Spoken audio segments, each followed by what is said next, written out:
Заправка взорвалась только что. Два мощных взрыва прозвучали в Дагестане. Вечером 27 сентября в Махачкале взорвалась АЗС. Как сообщает МЧС России, погибли 13 человек, в том числе 2 детей. Также известно о 23 пострадавших. По данным оперативных служб, под завалами после взрыва могут находиться люди. МЧС уточняет, что здание АЗС разрушено. Техстанция и столовая горели на 500 квадратных метрах. Повреждены 2 легковушки и грузовик.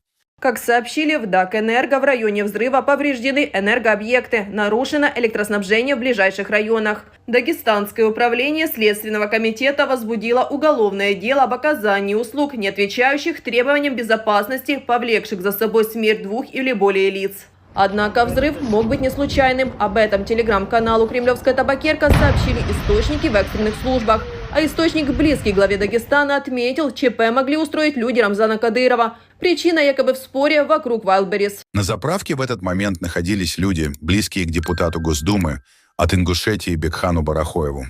2 из них погибли. Как